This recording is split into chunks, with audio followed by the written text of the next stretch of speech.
Hello friends, स्वागत आहे तुमचं राणी जी के या चॅनलवरती। फ्रेंड्स, तुम्हाला जर व्हिडिओ आवडला तर चॅनलला सबस्क्राईब करा, व्हिडिओला लाईक करा आणि बेल आयकॉन दाबायला विसरू नका। चला तर आजच्या व्हिडिओला सुरुवात करूया। प्रश्न पहिला आहे, भारतात बटाट्यासाठी कोणते राज्य प्रसिद्ध आहे? Option a Gujarat, B Uttar Pradesh, C Maharashtra, D Karnataka. Friends, तुम्हाला जर उत्तर येत असेल तर कमेंटमध्ये टाईप करा। या प्रश्नाचं योग्य उत्तर आहे ऑप्शन बी उत्तर प्रदेश। उत्तर प्रदेश हे राज्य बटाट्यासाठी प्रसिद्ध आहे। 15.89 दशलक्ष टन उत्पादनासह उत्तर प्रदेश हे बटाटा उत्पादनात आघाडीवर आहे। राज्यातील सुपीक मैदाने आणि अनुकूल हवामान बटाटा शेतीसाठी योग्य कॅनव्हास म्हणून काम करते। प्रश्न दुसरा आहे, कोणत्या शहरात कुतुब मिनार आहे?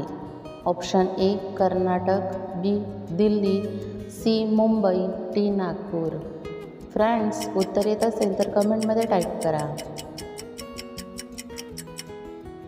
या प्रश्नाचं योग्य उत्तर आहे ऑप्शन बी दिल्ली। दिल्ली येथे कुतुब मिनार आहे। कुतुब मिनार आणि त्याचे स्मारक 13व्या शतकाच्या सुरुवातीला दिल्लीच्या दक्षिणेला काही किलोमीटर अंतरावर बांधलेला कुतुब मिनारचा लाल वाळूचा खडक टॉवर 72.5 मीटर उंच आहे।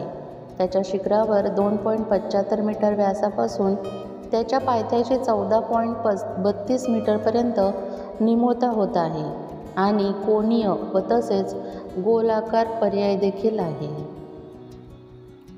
प्रश्न तिसरा आहे, भारताचे मुकुट कोणत्या राज्याला म्हटले जाते?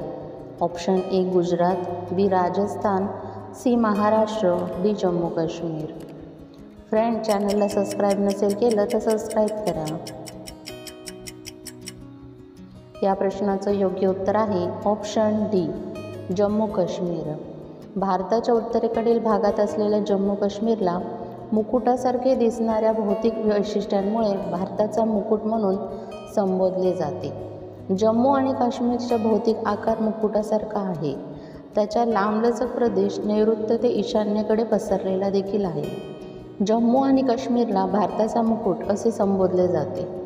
जम्मू आणि काश्मीर भारताच्या उत्तरेकडील भागात स्थित आहे। हे हिमालय पर्वतरांगा, नयनरम्य दऱ्या आणि सुंदर तलावांसह चित्तथरारक लँडस्केपसाठी देखील ओळखले जाते। म्हणून जम्मू काश्मीरला भारताचे मुकुट असे म्हटले जाते।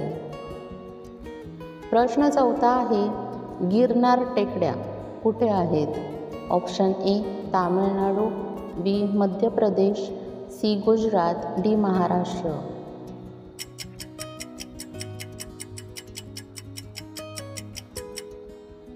या प्रश्नाचं योग्य उत्तर आहे ऑप्शन सी गुजरात।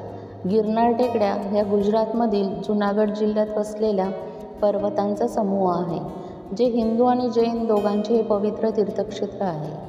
हिमालयापेक्षाही जुने मानले जाते। गुजरातमधील सर्वोच्च बिंदू गिरनार हे शतकानुशतके राज्यातील आणि संपूर्ण पश्चिम भारतातील सर्वात महत्त्वाचे तीर्थक्षेत्र आहे। 5 शिखरांवर 866 हिंदू आणि जैन मंदिरे आहेत। प्रश्न पाचवा आहे, कोणत्या फळाला गरिबांचे सफरचंद म्हटले जाते? ऑप्शन ए पेरू, बी मोसंबी, सी ड्रॅगन फ्रूट, डी पपई।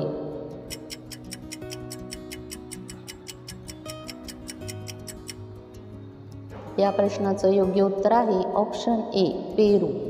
पेरूला अनेकदा गरिबांचे सफरचंद म्हटले जाते, कारण ते परवडणारे व सहज उपलब्ध आणि पौष्टिक देखील आहे। पेरू स्वस्त आहे आणि त्यात सफरचंदापेक्षाही जास्त पोषक घटक आहेत, म्हणून याला गरिबांचे सफरचंद असे म्हटले जाते। पेरू ही वनस्पती जैविक क्रिया आणि पेरूच्या औषधी उपयोगाची प्रक्रिया मानली जाते, जेणेकरून फळ उष्णकटिबंधातील गरीब मनुष्य सफरचंद मानले जाते। फ्रेंड्स, तुम्हाला व्हिडिओ कसा वाटला हे कमेंटमध्ये सांगा व त्याचबरोबर तुमची किती प्रश्नांची उत्तरे बरोबर आली हे देखील कमेंट करा। तुम्हाला व्हिडिओ आवडला असेल तर व्हिडिओला लाईक करा, चॅनलला सबस्क्राईब करा आणि बेल आयकॉन दाबायला विसरू नका। जेणेकरून अशीच नवनवीन माहिती तुमच्यापर्यंत पोहोचेल. व्हिडिओ बघितल्याबद्दल धन्यवाद.